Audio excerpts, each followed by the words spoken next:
Londres, em 1854, era uma cidade mergulhada em um frio úmido e persistente. O céu estava sempre coberto por uma fumaça cinzenta que parecia pesar sobre os ombros de quem caminhava pelas ruas lamacentas. Dentro do imponente prédio do escritório de guerra britânico, o ambiente não era mais acolhedor. Mary Seacole esperava sua vez de ser atendida. Ela não era uma novata na arte de cuidar de pessoas. No peito, carregava orgulhosamente medalhas que conquistara em outras situações difíceis, símbolos de sua bravura e do tempo que passou, tratando doentes e feridos em terras distantes. Mary vestia roupas com cores vivas, tons de amarelo e vermelho, que lembravam o calor da Jamaica, sua terra natal. Era um contraste quase afrontoso diante daquela burocracia militar, vestida de preto e cinza, onde é que parecia feita apenas de pedra fria e pilhas de papel velho. Ela estava ali para oferecer sua vida e seu conhecimento. A Guerra da Crimeia estava devorando milhares de jovens soldados britânicos, não apenas no campo de batalha, mas principalmente nos acampamentos sujos e improvisados. Lá, a cólera e a disenteria faziam muito mais vítimas do que as balas russas. Mary sabia exatamente como lutar contra essas doenças. Ela já tinha visto a morte de perto muitas vezes e sabia como afastá-la usando métodos que aprendeu desde cedo. No entanto, quando finalmente ficou diante dos oficiais, o que recebeu não foi gratidão, mas uma barreira de gelo. O oficial responsável mal levantou os olhos dos documentos sobre sua mesa. Com um tom de voz que misturava tédio e uma arrogância cortante,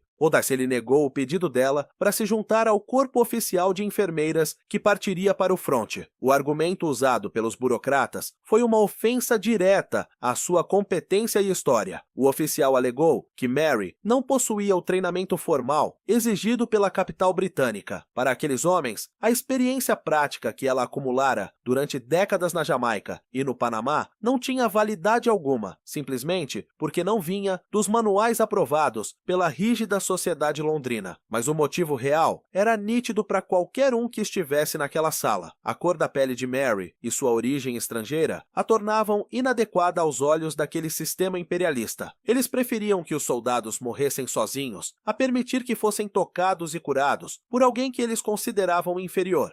O preconceito ali era tão espesso quanto a névoa lá fora, uma barreira invisível que tentava silenciar uma mulher cuja única intenção era salvar vidas. A reação de Mary Seacole foi o que mais incomodou aqueles homens. Ela não levantou a voz, não chorou e nem implorou por uma segunda chance. Mary manteve a coluna ereta e a cabeça erguida. Ela processou aquela rejeição sistêmica com uma calma profunda, uma resiliência que vinha de quem conhecia perfeitamente a própria força. Seu olhar não era de derrota, mas de uma compreensão triste sobre a pequenez das pessoas que comandavam o exército. O silêncio dela naquele escritório comunicava muito mais do que qualquer protesto aos gritos. Era a postura firme de uma curadora que sabia que a medicina não conhece fronteiras, mas a ignorância constrói muros que apenas a coragem pode derrubar.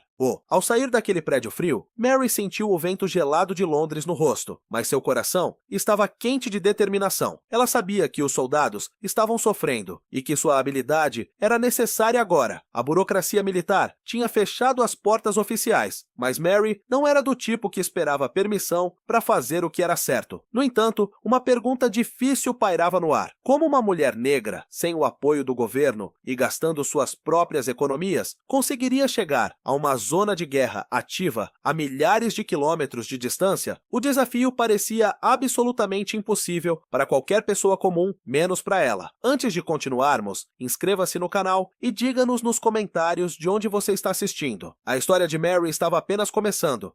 E o que viria a seguir provaria que nenhum papel assinado por um oficial poderia impedir uma mulher decidida a cumprir seu destino. Ela estava sozinha, mas o seu legado estava prestes a ser escrito com sangue, suor e uma bondade que o exército britânico jamais conseguiria ignorar por completo. Ela não voltaria para casa. O campo de batalha a esperava. Para entender a verdadeira força de Mary Seacole, precisamos viajar para longe daquele escritório cinzento em Londres. O destino é Kingston, na Jamaica, onde ela nasceu e cresceu em um ambiente vibrante, barulhento e cheio de vida. Sua mãe era uma figura muito respeitada na comunidade, conhecida como uma doctress. Naquela época, isso significava ser uma curadora que dominava os segredos das plantas medicinais e técnicas de enfermagem passadas de geração em geração.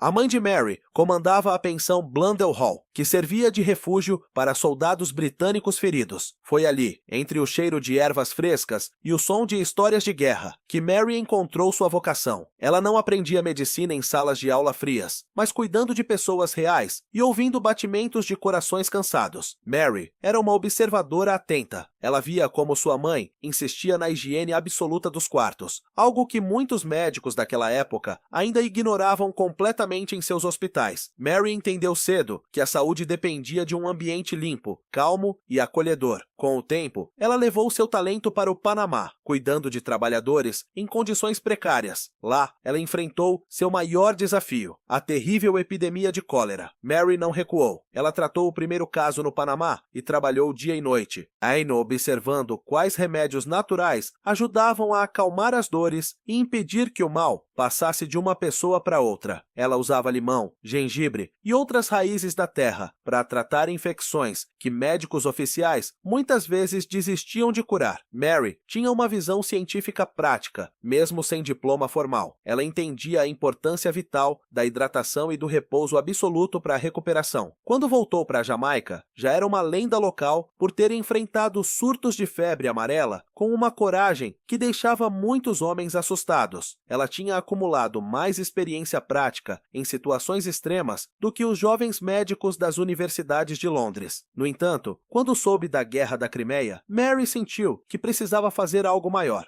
Ela tinha carinho pelos soldados britânicos e não aceitava que morressem por doenças que ela sabia tratar com facilidade. Com esse desejo no coração, atravessou o oceano rumo à Inglaterra, mas a Londres vitoriana não estava preparada para ela. Ao chegar, Mary se deparou com a frieza do preconceito sistêmico, um gelo que nenhuma lareira conseguia aquecer naquela cidade cinzenta. Ela tentou várias vezes se apresentar ao grupo de Florence Nightingale. Mary achava que seu conhecimento sobre doenças tropicais seria um diferencial valioso para o exército, mas o desrespeito foi direto e silencioso. Ela foi ignorada nos corredores do poder, enquanto via mulheres com muito menos experiência serem aceitas apenas por terem as conexões sociais certas ou a cor de pele aprovada pela elite.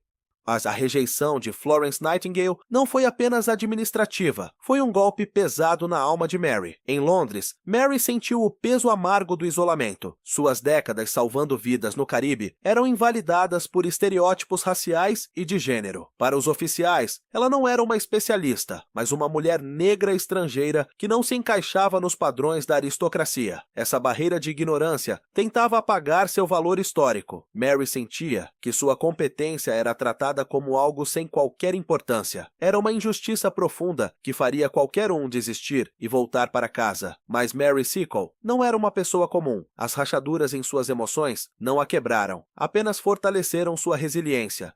Ela sabia que os soldados na Crimeia não se importariam com a cor de sua pele ou seu sotaque quando estivessem sofrendo de dor. Eles precisavam de ajuda urgente, e Mary estava decidida a dar essa ajuda, mesmo que tivesse que gastar cada centavo de suas economias pessoais e lutar sozinha contra o sistema para cumprir sua missão. Mary não aceitaria ser apenas uma nota de rodapé na história. Ela iria para a guerra por conta própria, desafiando todos os generais e burocratas que tentaram pará-la em seu caminho de cura. Mary não aceitou aquele não como o fim da sua jornada. Se o governo britânico não queria financiar sua ida à guerra, ela mesma daria um jeito. Mary pegou cada centavo que tinha guardado de seus anos de trabalho duro na Jamaica e no Panamá, comprou grandes quantidades de suprimentos médicos, comida e ferramentas, e embarcou sozinha em um navio rumo ao leste. Ela estava atravessando o mundo por conta própria, movida por uma vontade inquebrável de ajudar que nenhum burocrata de escritório poderia entender naquela época. Quando finalmente desembarcou na Crimeia, em 1855, ela não encontrou glória, mas sim um cenário desolador de lama, frio intenso e sofrimento humano real. Sem receber ter um único centavo de apoio oficial, Mary decidiu construir sua própria base de operações. Ela encontrou um local estratégico perto de Balaclava e começou a erguer o que chamaria de British Hotel. Era uma estrutura rústica, montada com o que ela conseguia encontrar: tábuas de madeira velha, chapas de ferro enferrujadas e até caixotes de metal descartados. Mas, naquele deserto de gelo e lama, o hotel de Mary tornou-se um santuário.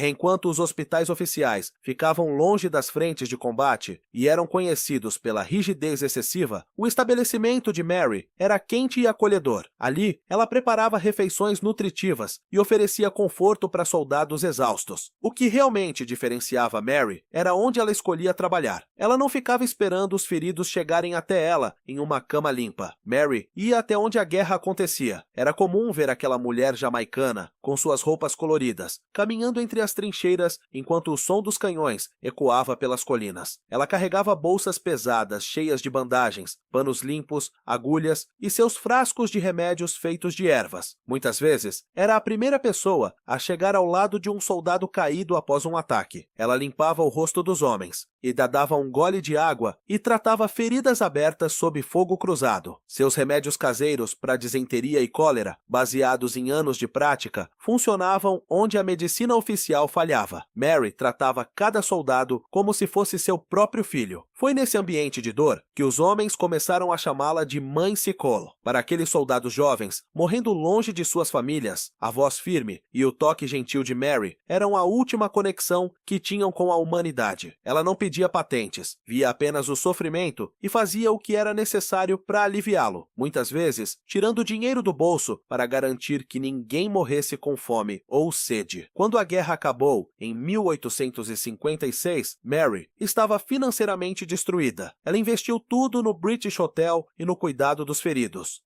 Voltou para a Inglaterra pobre, com a saúde debilitada e sem cargo oficial. O governo a ignorou, mas os veteranos não. Quando souberam da sua falência, os soldados se uniram de forma emocionante. Eles organizaram festivais para arrecadar fundos e garantir que a mulher que cuidou deles na lama não morresse na miséria. Milhares de pessoas que voltaram da Crimeia, vivas graças a ela, fizeram questão de retribuir aquele amor de forma pública e barulhenta. O tempo tentou ser injusto com Mary. Por décadas, a história da enfermagem focou quase apenas em Florence Nightingale. Nightingale era branca, rica e bem relacionada, o que facilitou sua imortalização nos livros. Mary foi deixada de lado, tratada como uma simples curiosidade por ser uma mulher negra que agiu fora do sistema oficial. Felizmente, nas últimas décadas, seu legado foi resgatado. Ela finalmente recebeu o reconhecimento como uma das figuras mais corajosas da medicina humanitária. Mary provou que a verdadeira cura nasce da empatia profunda. Ela não foi apenas uma enfermeira, foi uma pioneira que desafiou as estruturas de poder de sua época com bondade. Sua imensa coragem foi mais poderosa que o peso de qualquer império. Sua memória continua sendo uma inspiração eterna, lembrando ao mundo que o cuidado humano não conhece cores, classes sociais ou fronteiras.